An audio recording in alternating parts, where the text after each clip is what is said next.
There's this idea in Jungian psychology called the circumambulation. And Jung had this idea that you had a potential future self, which would be in potential everything that you could be. And that it manifests itself moment to moment in your present life by making you interested in things.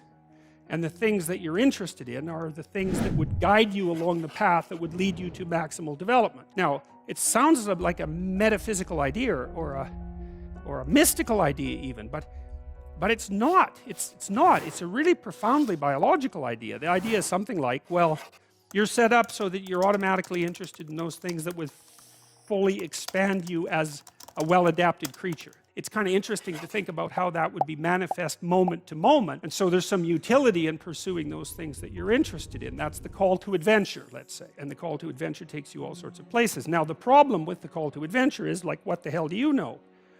You might be interested in things that are kind of warped and bent. And often it's the case that when new parts of people manifest themselves and grip their interests, say, they do it very badly and shoddily. Little trouble there.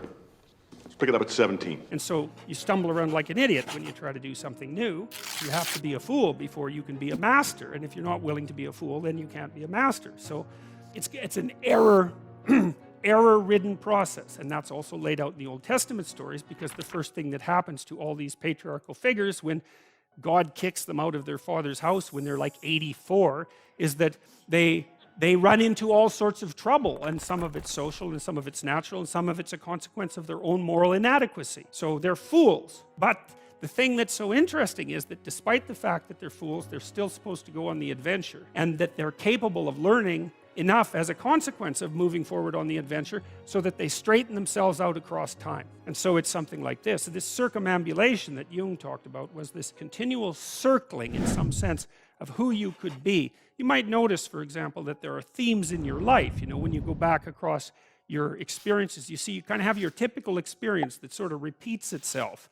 And there might be variation on it, like a musical theme, but it's like you're circling yourself and getting closer to yourself as you move across time. That's the circumambulation. Now, okay, so imagine that something glimmers before you. It's an interest that's dawning. And you decide, well, first of all, you're paralyzed. You think, well, how do I know if I should pursue that? It's probably a stupid idea. And the proper response to that is, you're right, it probably is a stupid idea, because almost all ideas are stupid. And so the probability that as you move forward on your adventure that you're going to get it right the first time is zero. It's just not going to happen. And so then you might think, well, maybe I'll just wait around until I get the right idea. And which people do, right? So they're like 40-year-old, 13-year-olds, which is not a good idea.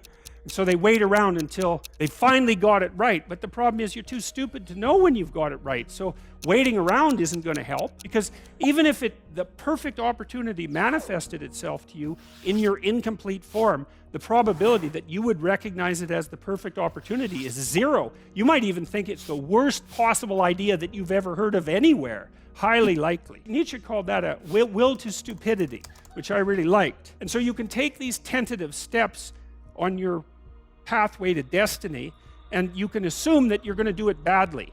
And that's really useful, but the thing is, it's way better to do it badly than not to do it at all. And that's the continual message that echoes through these historical stories in Genesis. It's like, these are flawed people.